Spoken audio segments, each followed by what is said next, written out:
Bismillahirrahmanirrahim. Assalamualaikum warahmatullahi wabarakatuh. Bagaimana kabarnya teman-teman kelas 7? Semoga senantiasa sehat selalu ya. Kita berjumpa lagi dalam mata pelajaran prakarya. Pada pertemuan kali ini kita akan membahas tentang pengolahan buah segar. Khususnya adalah bagaimana rancangan pengolahan buah segar.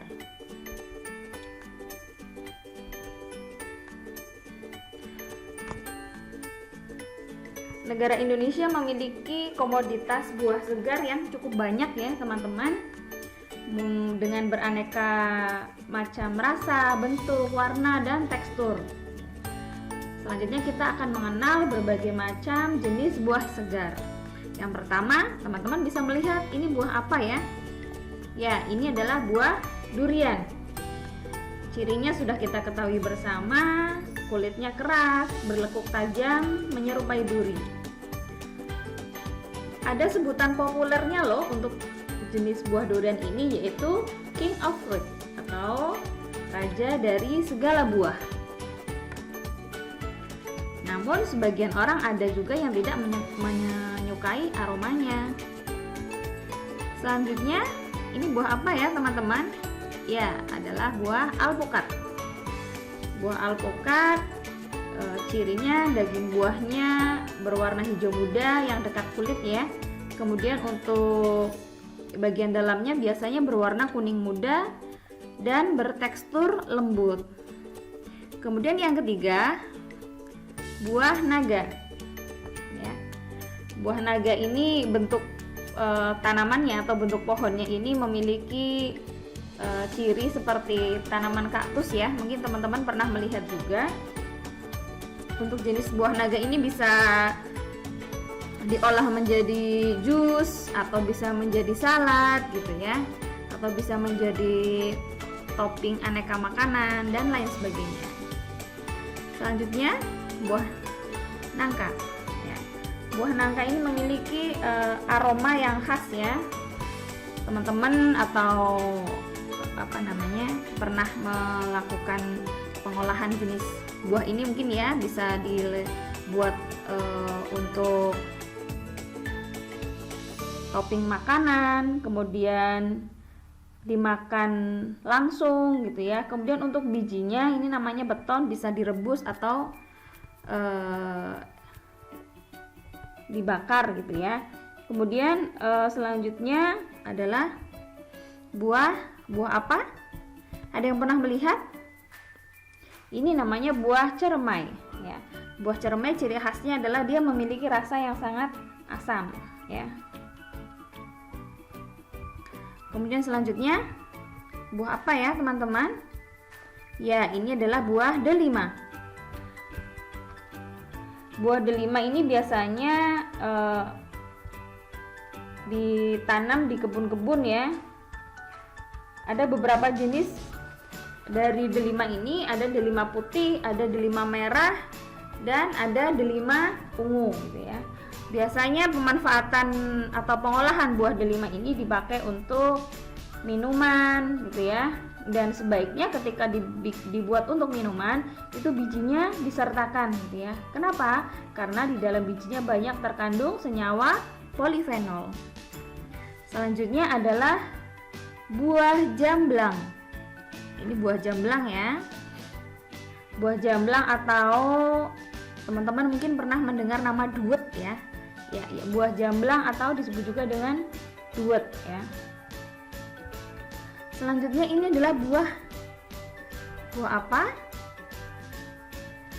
Coba teman-teman perhatikan. Apakah sawo? Bukan ya. Ini adalah buah kawista. Buah ini dapat ditemui di daerah Galis, Madura ya.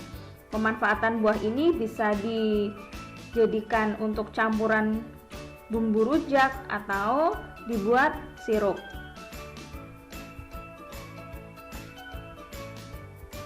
Kemudian yang selanjutnya ya, ini tidak asing ya, pasti teman-teman pernah mengkonsumsi, yaitu buah kelengkeng. Biasanya diolah untuk topping makanan, untuk campuran sop buah, atau bisa juga dikonsumsi secara langsung. Ini adalah buah kesemek ya, buah kesemek ya. Jadi kalau teman-teman memperhatikan, ini seperti ada bedak di bagian luar ya, buah kesemek. Jadi buah kesemek ini di bagian luar biasanya kayak ada taburan bedak. Ini adalah olesan air kapur gitu ya. Fungsinya untuk memeram supaya rasa sepatnya itu hilang. Kemudian selanjutnya adalah buah leci nih ya. Buah leci, buah yang memiliki daging halus ya, dan baunya harum ya. Biasanya dijadikan untuk campuran minuman atau bisa dikonsumsi secara langsung. Dan yang selanjutnya adalah mangga. Nah, ini buah yang tidak asing, pasti teman-teman juga sudah pernah mengkonsumsinya ya. Buah ini banyak mengandung vitamin C, rasanya relatif manis bercampur dengan asam. Biasanya bisa diolah menjadi jus gitu ya, atau bisa menjadi salad buah, atau bisa menjadi topping aneka hidangan seperti itu ya. Selanjutnya adalah buah manggis. Buah manggis ini disebut juga sebagai ratu buah gitu ya. Jadi pasangannya durian gitu ya. Pasangannya durian. Kalau durian itu adalah raja buah, kalau manggis ini julukannya adalah ratu buah gitu ya. Yang selanjutnya adalah sawo ya. Buah sawo. Buah sawo ini untuk sari buahnya bisa dijadikan sirup atau bisa juga difermentasi menjadi cuka ya. Untuk buahnya sendiri, selain untuk sirup, bisa juga dikonsumsi secara langsung. Yang selanjutnya adalah buah sirsak. Teman-teman pasti sudah pernah ya mengkonsumsi buah sirsak. Teman-teman bisa mengolahnya menjadi jus gitu ya, atau bisa menjadi es seperti itu ya. Selanjutnya adalah bagaimana teknik pengolahan buah segar. Setelah teman-teman melihat tadi ya berbagai jenis komoditas buah yang ada di sekitar kita gitu ya, selanjutnya kita mempelajari tentang pengolahan gitu ya. Jadi beraneka macam buah itu dapat diolah menjadi berbagai macam olahan. Yang pertama dapat dibakar gitu ya, dibakar misalnya pisang. Kemudian yang kedua bisa dijadikan topping ya, atau hiasan aneka hidangan, misalnya buah stroberi gitu ya. Kemudian selanjutnya bisa digoreng, misalnya pisang, kemudian nangka gitu ya. Kemudian selanjutnya bisa dicelup. Nah, ini misalnya sate buah bisa dicelupkan ke dalam coklat, kemudian dibekukan. Contohnya misalnya daging durian ya, dibekukan kemudian direbus, misalnya pisang. Kemudian selanjutnya misalnya dipanggang gitu ya. Mungkin untuk di Indonesia jarang kita jumpai jenis buah-buahan segar dipanggang ya, yang modelnya seperti ini. Kalau yang di Indonesia yang lazim biasanya yang dipanggang apa? Pisang ya, yang mudah seperti itu. Kemudian jus ini ya, yang sering kita olah ya, yang mudah. Kemudian untuk campuran sereal, kemudian dibuat selai, misalnya selai stroberi, selai nanas dan sebagainya. Kemudian dibuat acar, ada nanas gitu ya. Kemudian dibuat salad ya.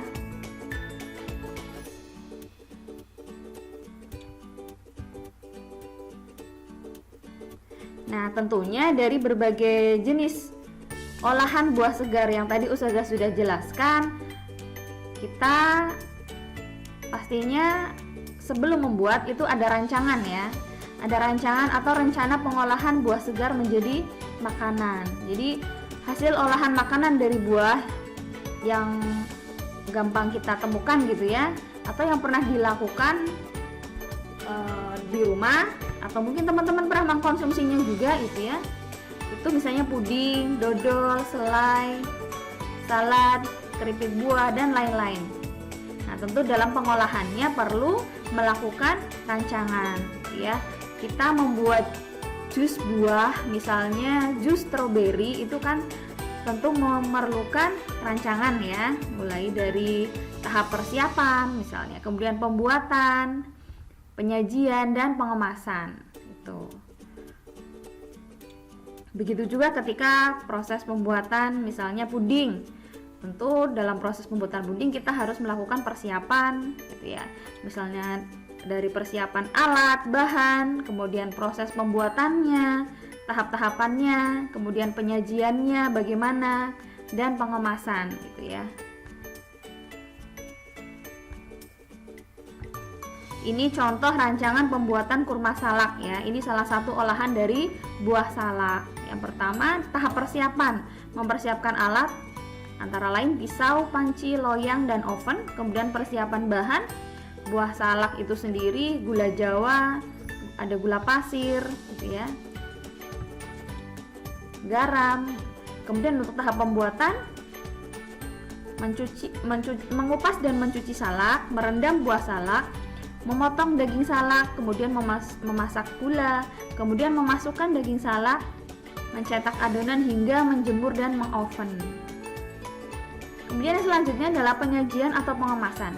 Mengatur penyajian dalam piring, ini salah satu alternatif ya, ketika tidak untuk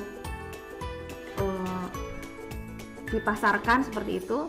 Kemudian yang kedua, bisa mengemas dalam plastik dan memasukkan dalam karton. Ini contoh ya, contoh olahan dari buah salak ya.